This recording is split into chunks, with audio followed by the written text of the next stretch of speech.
सर्वांना नमस्कार. मिलन अभी आधा अधुरा आहे या स्टोरीचे 34 एपिसोड यापूर्वीच अपलोड केलेले आहेत. कृपया ते सगळे एपिसोड ऐकण्यासाठी आपल्या चॅनलला भेट द्यावी. राणी आणि रोहित मॉलमध्ये गेले होते दिवाळीच्या खरेदीसाठी. त्याचवेळी राणी लिफ्टमध्ये अडकली आणि रोहित तिथल्या कर्मचाऱ्यांना म्हणाला, माझ्या बायकोला लिफ्टमधून बाहेर काढा प्लीज.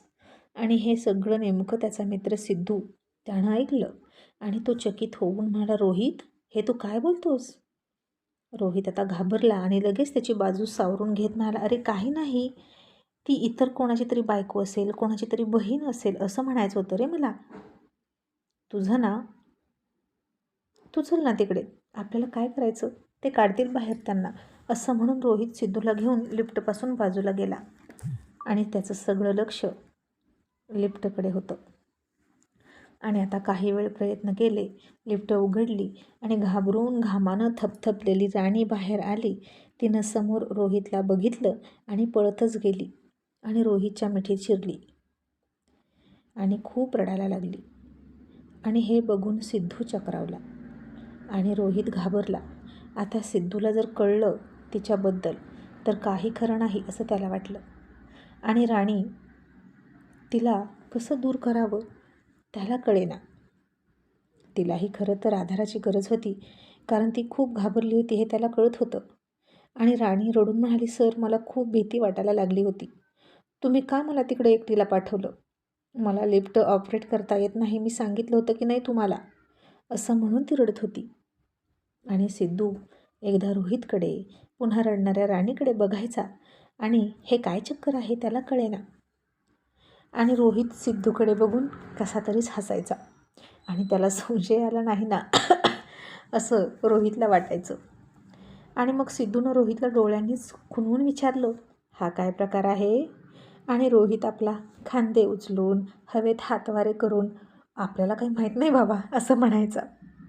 आणि मग जरा वेळानं रोहितनं स्वतःची पाठ सिद्धूकडे केली आणि राणीला समोर घेतली. आता भारदस्त धिप्पाड शरीरयष्टी असलेल्या रोहितच्या आडून सिद्धूला एवढीशी चिमणीसारखी राणी अजिबात दिसत नव्हती. त्याच्यासमोर आता रोहितची पाठ होती आणि रोहितनं राणीला हळूच डोळा मारला आणि माझ्या पाठीमागे कोणीतरी आहे, रडू नको असा इशारा केला. आणि मग हसून म्हणाला, अहो ताई, तुम्ही का रडताय? हे बघा, आता तुम्ही बाहेर आलात की नाही, आता तुम्ही सेफ आहात.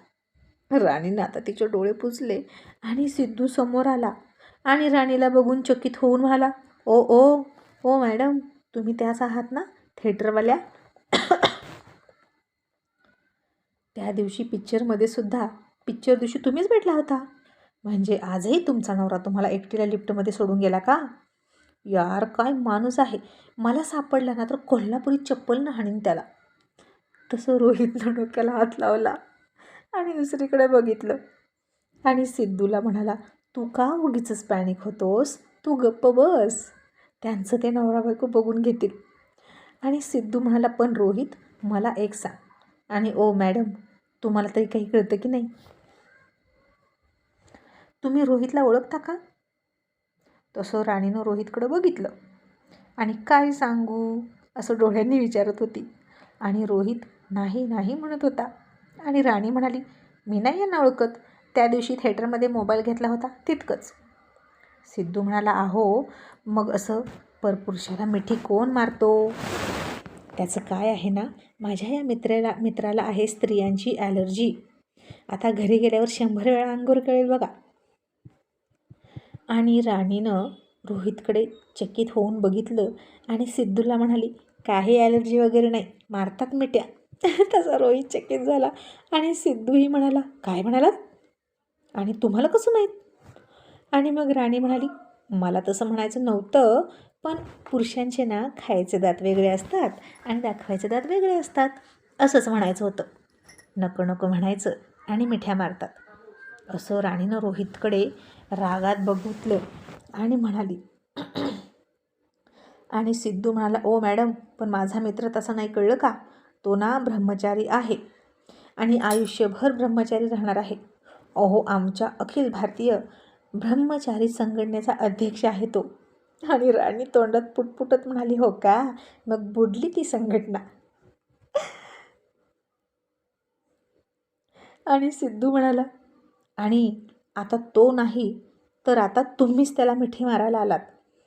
काही कळतं की नाही तुम्हाला? तुमचं लग्न झालं ना? नवऱ्याला शोधून मिठी मारायची सोडली आणि परपुरुषाला मिठी मारता का? आणि राणी आता चिडली आणि सिद्धूला म्हणाली, ओ परपुरुष, कोण परपुरुष? काहीही बोलायचं नाही, सांगून ठेवते. हे तर तसा रोहित दचकला आणि आता ही काय बोलेल म्हणून लगेच म्हणाला सिद्धूला, अरे काय तू पण, अरे मी समोर उभा होतो ना, त्या घाबरलेल्या आहेत, मग त्यांना मीच दिसलो म्हणून मारली मिठी, तर त्यात काय इतकं? आता या घाबरलेल्या आहेत, मग त्यांना दिलासा द्यायला नको का? आणि सिद्धू म्हणाला, रोहित तुला हे चालतंय होय? आणि रोहित म्हणाला, हो चालतंय. आणि सिद्धू म्हणाला, कमाल आहे बाबा, कधीपासून तुला बाईची सवय लागली कुणास ठाऊक. आणि रोहितनं त्याच्या पाठीत फटका दिला आणि म्हणाला, काहीही बोलू नकोस, बाईची सवय काय बाईची, मी त्यांना ताई म्हणालो ना. आणि चल आपण तिकडे जाऊया. आणि हो ताई बाई अक्का, तुम्ही ज्या कोणी असाल त्या, तुमचा नवरा शोधा बरं का, असं म्हणून सिद्धूला घेऊन रोहित तिकडे गेला. आणि मग राणीला मेसेज केला आणि म्हणाला, तुला हवी ती खरेदी कर, बिल करायला मी येतो. आणि सिद्धू पुन्हा राणीकडे आला आणि म्हणाला, मी काय म्हणतो मॅडम, ऐका ना, तुमच्या नवऱ्याला ना एकदा माझ्या तावडीत द्या. तुम्हाला असं एकटं कसं सोडू शकतो होतो? आणि तुम्ही तरी कशाला त्याच्यासोबत येत असता मग? आणि राणी म्हणाली, एक विचारू का, समजा माझ्या नवऱ्यासारखा तुमचाच एखादा मित्र असता तर तुम्ही काय केलं असतं? आणि सिद्धू आता थोडा गप्पच बसला. राणीनं हे काय विचारलं असं त्याला वाटलं. आणि मग सिद्धू थोडा विचार करून म्हणाला, तसं सांगू का, खरं खरं माझा एकही मित्र असा केअरलेस नाही हो. सगळे खूप काळजी घेतात त्यांच्या बायकांची. आणि राणी म्हणाली, आणि तुम्ही? सिद्धू म्हणाला, अहो माझं लग्नच नाही झालं, नाहीतर मी सुद्धा खूप काळजी घेतली असती तिची. आणि हा आमचा रोहित आहे ना, तो त्याचंसुद्धा लग्न नाही झालं आणि तो कधीच नाही लग्न करणार म्हणतो.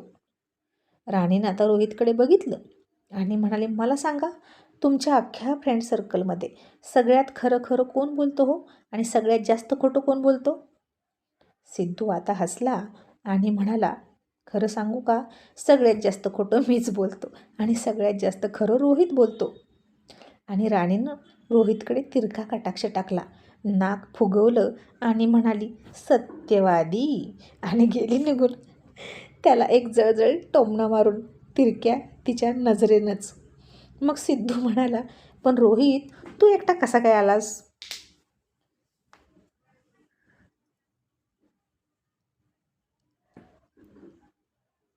तू पण एकटा आहेस ना? रोहित म्हणाला, तू पण एकटाच आहेस की, मला का मग विचारतोस असं? सिद्धू म्हणाला, यार खूप आवडलं असतं रे, बायकोसोबत शॉपिंगला आलो असतो तर, पण काय करणार, माझं बाशिंग ना खूप जड आहे. आणि मी काय म्हणतो रोहित, तू एकटा मी एकटा, मला फोन तरी करायचा यार. रोहित मला, आता भेटलो ना, मग आता चल पटकन. मग आता दोघांनी तिकडेच खरेदी केली आपली आपली. रोहितनं सिद्धूला कटवला आणि पुन्हा राणीकडे आला आणि म्हणाला, तू काय सिलेक्ट केलं?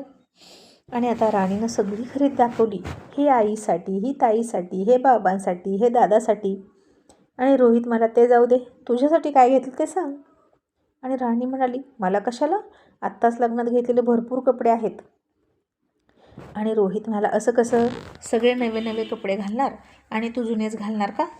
तू सुद्धा तुझ्यासाठी काहीतरी सिलेक्ट कर, नाहीतर थांब, तुला ना अजिबात चॉईस नाही, मीच चॉईस करतो. असं म्हणून तो पुढे होऊन राणीसाठी कपडे घ्यायला लागला आणि म्हणाला, राणी आता आपण जाणार आहोत ना हनीमूनसाठी? तसं राणीनं त्याच्याकडे पुन्हा रोखून बघितलं आणि तो म्हणाला, सॉरी सॉरी, आपण फिरायला जातोय, ओके? आणि मग राणी म्हणाली, हां असंच म्हणायचं. रोहित म्हणाला, मग तिकडे जातोय तर इथले कपडे नको घ्यायला, म्हणून एक्स्ट्राचे कपडे घेऊया, असं म्हणून तिच्यासाठी ड्रेस घेतले. आणि तिच्या अंगाला लावून तो ड्रेस बघायचा. कधी कधी राणीच्या खांद्याला त्याच्या हाताचा टच व्हायचा. तो ओढणी घ्यायचा, तिच्या खांद्यावर टाकायचा, तिच्याकडे बघायचा, मग सिलेक्ट करायचा, कधी रिजेक्ट करायचा, असं त्याचं सुरू होतं. राणी मात्र त्याची ती धडपड बघत होती आणि शांतच उभा होती.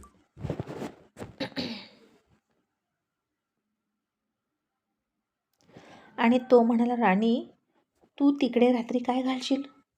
तसं राणीनं पुन्हा त्याच्याकडे संशयानं बघितलं आणि म्हणाली, का सर, तुम्ही रात्रीबद्दल का विचारलं?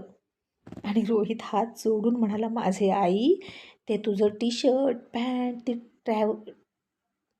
ती पॅन्ट नको घालू, नाहीतर तुझ्याकडे फार विचित्र नजरेनं बघतील सगळे. काहीतरी छानसं घे. तू एक काम कर, तिकडं बायकांचं सेक्शन आहे, तिकडं जाऊन बघ. आणि मग राणी आता तिकडं गेली. तिथं जाऊन म्हणाली, नाईटला घालायला काहीतरी द्या. मग तिच्यासमोर वेगवेगळ्या प्रकारचे गाऊन ठेवले आणि ते सगळे गाऊन बघून राणी म्हणाली, बापरे, असलं घालायचं का मी रात्रीचं? त्याच्यावर तर बायकांचं पोस्टर बघितलं आणि राणी खूपच हबकून गेली, कारण ते खूपच सेक्सी गाऊन होते. आणि आता ती सेल्स गर्ल म्हणाली, मॅडम, न्यू मॅरिड आहात ना, आणि जर बाहेर जायचं असेल ना तुम्हाला फिरायला, तर एक छानसा गाऊन देऊ का? आणि तुमच्या नवऱ्याला कोणता रंग आवडतो? आणि आता राणीला वाटलं, आता काय दाखवेल कुणास ठाऊक. पण त्या बाईनं फारच सेक्सी गाऊन दाखवला आणि राणी म्हणाली, ठेवा तिकडं सगळं, मला असलं काही नको. आणि तोपर्यंत रोहित म्हणाला, राणी झालं का? तू सिलेक्ट करतेस की मी सिलेक्ट करू? तशी राणी पुन्हा घाबरली आणि म्हणाली, नको नको, तुम्ही इकडे येऊसुद्धा नका. आणि मग राणीनं तिला शोभतील असे साधे गाऊन घेतले अंग भरून. आणि मग जेव्हा बिल करायची वेळ आली तेव्हा आकडा बघितला सगळ्या खरेदीचा, 90,000. आणि राणीचे डोळे चक्रावले. ती म्हणाली, बापरे, मी ना माझे कपडे परत देते, नाहीतर आई ओरडतील इतकी खरेदी केल्यावर. रोहित म्हणाला, ए बावळट, गप्प बस, हे खूपच साधी खरेदी झाली, ते सुद्धा तू आलीस म्हणून. इथे रोशन असताना तर त्याच्या एकट्याची खरेदी इतकी झाली असती. आणि राणी म्हणाली, इतके पैसे खर्च करतात फक्त कपड्यांवर? आणि रोहित म्हणाला, आता मिळतंय म्हणून करतोय. तसं राणी काही लोकांना मिळत नाही याचीही जाणीव आहे बरं का सूर्यवंशींना. आणि मग गरिबांच्या घरी फराळ, बोनस, कपडे पोहोचवत असतो. आणि हे ऐकून राणीला छान वाटलं. स्वतःच्या आनंदासोबत इतरांचाही विचार करणारी मोठी माणसं हल्लं कुठे भेटतात? आणि उगीचच सूर्यवंशींचं नाव नव्हतं समाजामध्ये. नेतृत्व, दातृत्व, कर्तृत्व, प्रत्येकच गोष्टीत मल्हारराव सूर्यवंशी आणि त्यांची मुलं चमकत होती. मग आता ते दोघे गाडीकडे आले. राणी सगळ्या बागा पाठीमागं ठेवून बसली आणि रोहित म्हणाला, आता का मागं बसलीस, पुढे बस. आणि राणी म्हणाली, या पिशव्या कोणी चोरल्या तर म्हणून बसते, खूप महागडे कपडे आहेत ना. त्यानं डोक्यावर हात मारला आणि म्हणाला, ये पुढे बस. राणी म्हणाली, पण सगळ्या बॅग पुढे नाही ना बसू शकत. रोहित म्हणाला, बॅग मागे ठेव, तू पुढे बस, कोणीच घेऊन जाणार नाही कपडे. आणि मग राणी पुढे आली आणि जानकीचा फोन आला आणि म्हणाली, रोहित, अरे राणीच्या घरी, सपनाच्या घरी देण्यासाठी सुद्धा खरेदी करा. आणि आता पुन्हा दोघे उतरले, पुन्हा मॉलमध्ये गेले, आणखीन खरेदी केली आणि घरी जाऊन सगळी शॉपिंग दाखवली. राणी फार कौतुकानं म्हणाली, सपनाताई, मी तुमच्यासाठी ना ही साडी सिलेक्ट केली. आणि सपना कसं तरीच तोंड करत म्हणाली, राणी, इतकी हलकी साडी का आणलीस? नाही म्हणजे तू तुझ्या ऐपतीप्रमाणेच घेतली, मान्य आहे, पण अगं इतक्या हलक्या साड्या मी नाही घालत. आणि हे ऐकून राणी नाराज झाली. तसं जानकी म्हणाली, सपना, तिनं इतक्या प्रेमानं आणले तर घे आणि तुला हवी तशी शॉपिंग कर तुझ्या नवऱ्यासोबत जाऊन. आणि सपना लगेच म्हणाली, सॉरी आई, मी तर फक्त. तसा रोहितला राग आला आणि म्हणाला, एक मिनिट, तिच्या ऐपतीप्रमाणे म्हणजे? तुमच्या माहितीसाठी सांगतो वहिनी, जी तुमची ऐपत आहे ना तीच ऐपत आहे तिची सुद्धा. माहेरच्या स्टेटसचा इथं काहीच संबंध नाही. या घराच्या, या संपत्तीच्या जितक्या तुम्ही मालक आहात तितकीच ती सुद्धा आहे. पण असते एखाद्याला काटकसरीची सवय आणि एखाद्याला असते उधळपट्टीची सवय. मग उलट कौतुक कोणाचं व्हायला हवं? आणि आई, तुला माहीत आहे का, राणीनं खूप पैसे वाचवले शॉपिंगमध्ये आणि उरलेल्या पैशांचं गोरगरिबांना दान करूया असं म्हणाली. असं म्हणून रोहितनं राणीचं कौतुक केलं आणि हे ऐकून जानकीला फार आनंद झाला. आणि आपल्या सुनेचे विचार आपल्या घराण्याला किती पोषक आहेत असं वाटलं. राणीनं रोहितकडे बघितलं आणि मनात म्हणाली, मी तर असं काहीच म्हणाले नाही. मग आता हे खोटं का बोलले? आणि आता सपना खजील झाली होती. गप्प बसली आणि ती साडी घेणार इतक्यात रोहितनं ती साडी घेतली. सपनाला हातसुद्धा नाही लावू दिला आणि राणीच्या अंगावर टाकली आणि म्हणाला, राणी, ही साडी तुला छान दिसते, तूच ठेव. आणि वहिनी, तुम्ही तुमच्या नवऱ्याला घ्या, दुसरी शॉपिंग करून या. तसं सपनाच्या थोबाडीत मारल्यासारखं झालं आणि गप्पच बसली. मग दोघेही थकले होते शॉपिंग करून. जानकी म्हणाली, आजच्या स्वयंपाकाला तू येऊ नकोस राणी, आम्ही करतो. मग बेडरूममध्ये गेल्यानंतर राणी म्हणाली, सर, तुम्ही खोटं का बोललात की मी खरेदीतल्या वाचवलेल्या पैशाचं दान करणार? रोहित म्हणाला, निदान आता तरी माझं हे खोटं चांगल्यासाठी होतं. आणि तूच म्हणालीस ना, आपल्यात काही संबंध नसले तरी एकमेकांचा मान सन्मान वाढावा म्हणून प्रयत्न करायचे, तर तेच करतोय, असं म्हणून फ्रेश व्हायला गेला. आणि राणी आता गालात हसली. त्यानं तिच्यासाठी चॉईस केलेला ड्रेस अंगावर लावून बघायची. आणि सरांची पसंत खरंच छान आहे. सगळेचे सगळे ड्रेस, सगळे रंग तिला शोभून दिसत होते. मग डायनिंग टेबलवर सगळे होते. दिवाळीचं प्लॅनिंग चाललं होतं. इतक्यात राणीला फोन आला कॉलेजमधून मैत्रिणीचा आणि ती म्हणाली, राणी, तुझ्याकडे सरांचा फोन नंबर असेल तर दे ना गं. राणी म्हणली, कशाला? राणी आणि ती वेडपट म्हणाली, अगो त्यांना दीपावलीच्या शुभेच्छा दिल्या असता ना, आणि त्यानिमित्तानं त्यांना मी किती मिस करते हे कळेल ना. आणि राणी म्हणाली, नाही माझ्याकडे फोन नंबर, ठेव फोन आता. आणि रागात तिनं फोन आपटला आणि लगेच रोहितचा सुद्धा फोन आला. फोन राणीच्या रिक्षावाल्याचा होता आणि तो म्हणाला, रोहित दादा, दीपावलीनंतर तुम्ही दुसरी रिक्षा बघा मॅडमसाठी, मला नाही जमणार. रोहित म्हणाला, ओके. आणि मग राणी, तुझ्यासाठी ना आता वेगळी रिक्षा बघावी लागेल असं तो म्हणाला. राहुल म्हणाला, रोहित, मी काय म्हणतो, सरळ राणीला स्कूटी घेऊन टाक ना, झंझट नको, तिची ती जाईल, तिची ती येईल. जानकी म्हणाली, ही आयडिया बेस्ट आहे. पण तसे तुम्ही दोघे एकत्र गेल तर काय हरकत आहे रे? नाहीतर इतक्या कार पडल्यात की घरी, कारने जाईल ती. आणि रोहित आता खरं खरं बोलत म्हणाला, आई, तुला सांगू का, तर कॉलेजमध्ये ना आम्ही दोघं नवरा बायको आहोत आणि ती सूर्यवंशींची सून आहे, हे आम्ही कोणालाही कळू दिलेलं नाही. कारण मग सगळाच इश्यू होईल आणि मग अवघड होऊन बसेल. आणि राहुल म्हणाला, हो बरोबर आहे रोहितचं, अशा गोष्टी लपवाव्याच लागतात आणि म्हणून राणी कारने सुद्धा जाऊ शकत नाही. रोहित, या लक्ष्मीपूजनाला राणीला गाडी घेऊन टाक. आणि रोहित म्हणाला, ओके. आणि राणी म्हणाली, पण मला स्कूटी येत नाही. रोहित म्हणाला, आपण क्लास लावूया तुला. आणि सपना लगेच चमडाबणा करत म्हणाली, मग भाऊजी कशाला आहेत? स्कूटी शिकवणं आणि शिकणं काही अवघड नाही. बायकोला गाडी शिकवतील की ते. तेवढाच दिवाळीच्या सुट्टीचा सदुपयोग. हो ना भाऊजी? आणि रोहितसुद्धा तिच्याकडे तोंडवाकडे करत म्हणाला, हो ना वहिनी, अगदी बरोबर. आणि मग जानकी म्हणाली, रोहित, राहुल, दिवाळीचं प्लॅनिंग ऐका. रोशन येईलच पहिल्या आंघोळीच्या आधी. मग कारखान्यावर जाऊन, एखाद्या फॅक्टरीवर जाऊन जोडीनं लक्ष्मीपूजन सगळीकडे करायचं.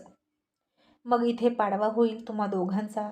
मग भाऊबीजेसाठी दोघेही माहेरी जातील आणि मग त्यानंतर तुम्ही निघू शकता माथेरानसाठी. आणि दोघेही ओके म्हणाले.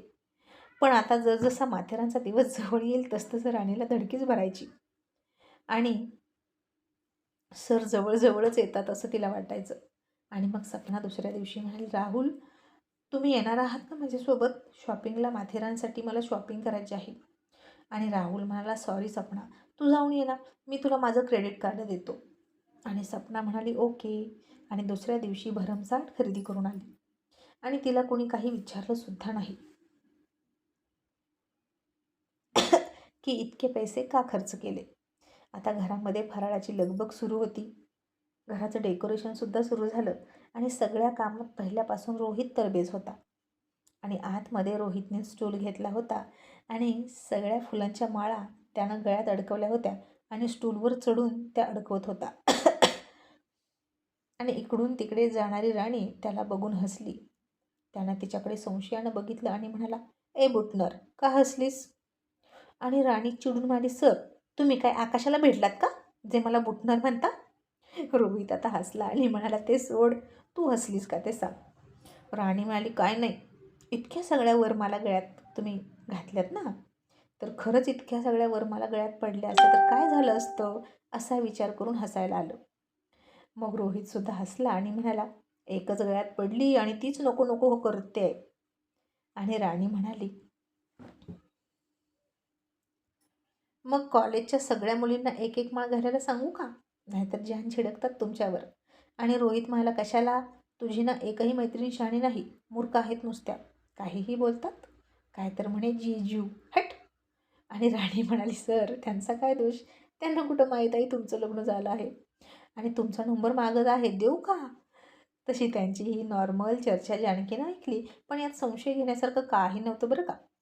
आणि जानकी हसून म्हणाली, राणी, अगं स्वतःच्या नवऱ्याचा नंबर कोणाला देऊ नये, नाहीतर पुन्हा पश्चातापाची वेळ येते.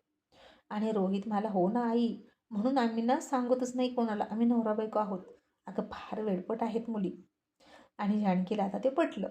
मग आता सगळे डेकोरेशन वगैरे झालं आणि पहिल्या अंघोळीच्या आदल्या रात्रीच मी आलो असं म्हणून रोशनची एंट्री झाली. सगळ्यांना आनंद झाला, कारण आता त्यांचं कुटुंब पूर्ण झालं होतं आणि रोशनशिवाय कुठेच मजा येत नव्हती.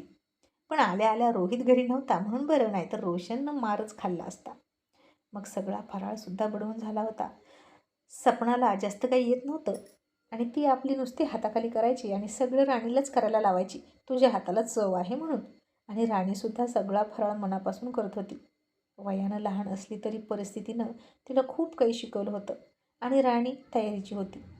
आणि आता गॅस संपला, घरात नोकरसुद्धा नव्हता आणि सपना याला त्याला फोन करायला लागली. इतक्यात राणीनं गॅससुद्धा बदलला आणि ते बघून जानकीला तिचं फार कौतुक वाटायचं. मग आता जानकी सगळ्यांना झोपताना म्हणाली, लवकर झोपा आणि उद्या पहिली अंघोळ आहे, लवकर उठा. रोहित अजूनही घरी आलाच नव्हता आणि सगळे झोपले. तो त्याच्या मित्रांमध्ये गेला होता आणि मकरंद म्हणाला, रोहित, या वर्षीसुद्धा आम्ही तुझ्या घरी येणार आहे फराळ करायला, समजलं. काकूंच्या हातचा फराळ ना खूप आवडतो आम्हाला. आणि रोहित म्हणाला, नाही नाही, तुम्ही घरी यायचं नाही. आणि टिंगू म्हणाला, का रे, आता तू आम्हाला परकं समजतोस का. रोहित, हल्ली तू खूप लपवाछपवी करतोस असं वाटतं आम्हाला. रोहित मला, नाही रे, पण मी काय म्हणतो, मी फराळ तुमच्याकडे घेऊन येतो ना, घरी नका येऊ. आणि आता आम्ही फिरायला वगैरे चाललो असलं काही नाही सांगितलं त्यानं. आणि तरीही त्याचे मित्र त्याच्यानंतर म्हणालेच, याचं कोण ऐकतं, आपण जायचं काकांना, काकूंना, राहुल दादा, रोशन सगळ्यांना दिवाळीच्या शुभेच्छा देऊन यायचं आणि फराळही खायचा, असं त्याच्या मित्रांनी ठरवलं. मग रोहित रात्री उशिरा घरी आला. राणी आता खाली झोपली होती आणि तो बेडवर. त्यांचा तो आठवडाच होता. आणि मग सकाळी राणी लवकर उठली, अंगणामध्ये सुंदर रांगोळी काढली, दिवे लावले. आता दरवर्षीच हे व्हायचं घरात, पण या वर्षीची दिवाळी थोडी स्पेशल वाटत होती, कारण यावर्षी घरात मुली होत्या आणि मुलींशिवाय घराला चैतन्य नसतं. आणि मल्हाररावांना फार छान वाटायचं. मग राणी बाहेरचं सगळं आवरून झाल्यावर जानकी तिला म्हणाली, राणी, अगं काठपदराची साडी घाल, दागिने घाल, नथ घाल, सपना कशी तयार झाली तशी तयार हो, कारण आता आपल्या आपल्या नवऱ्यांना उठणं लावून अंघोळ घालायची. आणि हे ऐकून पुन्हा राणीला टेन्शन आलं, पण आता ते टेन्शन जास्त घेतलं नाही तिनं. उठणं लावणं जास्त काही अवघड नाही असं तिला वाटलं आणि तिनं स्वतःचीच हिंमत वाढवली आणि आरशासमोर तयार होत होती. सपनानं तिचा दरवाजा वाजवला आणि तिला म्हणाली, राणी, हा गजरा घे आणि लावून बाहेर ये. आणि मग रोहित अजूनही झोपलेलाच होता आणि राणीनं आता गुलाबी रंगाची काठपदराची साडी घालायला सुरुवात केली आणि एका बाजूने सगळे केस समोर घेतलेली राणी तिच्या निर्या करत होती आणि तिचं सगळं लक्ष तिच्या निर्यामध्येच होतं. आता निर्या व्हायच्या, पुन्हा विस्कटायच्या, व्हायच्या, पुन्हा विस्कटायच्या. राणीला साडी घालता येतच नव्हती आणि राणी वैतागून चिडचिड करायची आणि तिच्या आवाजाने रोहितला जाग आली. त्यानं हळूच डोळे उघडले आणि तिच्याकडे बघितलं आणि त्याला तिचं ते सुंदर मोहक दृश्य दिसलं. पण आता पुन्हा लगेच स्वतःवर ताबा ठेवत रोहितने मान वळवली आणि पलीकडे कूस करून झोपला. राणीला आता काहीच नाही कळलं, पण ती छान दिसत होती साडी घालताना असं त्यालाही वाटलं आणि तो फक्त गालात हसला, पण चुकूनही तिला चोरून बघितलं नाही. आणि मग तिचं झालं, तिनं केसात गजरा घातला, नथसुद्धा घातली आणि रोहित म्हणाला, झालं का, आता मी मान वळवू शकतो का. तशी राणी पुन्हा दचकली आणि सगळं बघितलं की काय यांनी, शिबाई काही घाणेरडा माणूस असं म्हणून राणी पळतच बाहेर गेली. मग राहुल उठला, रोहित उठला, रोशनसुद्धा उठला. राहुलला सपनानं उठणं लावलं आणि तो पाठावरून उठला आणि दोघेही आंघोळीला गेले. रोहित पाठावर बसला बनियनवर आणि राणीला खूप लाज वाटत होती त्याच्या शरीराला असं स्पर्श करताना. रोशन आपला स्वप्न बघत होता, माझी सोनम मला कधीही उठणं लावेल. आणि इकडे राणी रोहितच्या समोर आली आणि ती रोहितकडे वर बघतच नव्हती. आणि रोहित हळूच म्हणाला, राणी आई आहे इथे, ती लगेच ओळखेल. तुझ्या डोळ्यातले भाव अवघड वाटून घेऊ नकोस, पटकन उठणं लाव. राणी आता घाबरत घाबरत उठण्याच्या वाटीत हात बुडवला आणि त्याच्या गालाकडे ती तिचे हात घेऊन गेली आणि तिने डोळे झाकले. आतापर्यंत त्यानं मारलेली मिठी, त्याचे स्पर्श, तिनं त्याला मारलेली मिठी आठवत होती आणि स्वतःचीच हिंमत वाढवत होती. आणि आता पुन्हा राणीचा हात निघाला रोहितच्या नाकाकडे आणि रोहितनंच तिचा हात पकडला. तसं राणीनं त्याच्याकडे पाहिलं आणि रोहितनं तिच्या डोळ्यातच बघूनच, म्हणजेच मुद्दामच तिच्या डोळ्यात बघून तिचा हात स्वतःच्या गालावर लावला. आणि रोशननं जानकीला खुणवलं आणि म्हणाला, आई दादा इतका रोमॅन्टिक कधी झाला गं? आणि जानकी म्हणाली, गप्प बस नाहीतर चिडेल, जे सुरू आहे ते असू दे.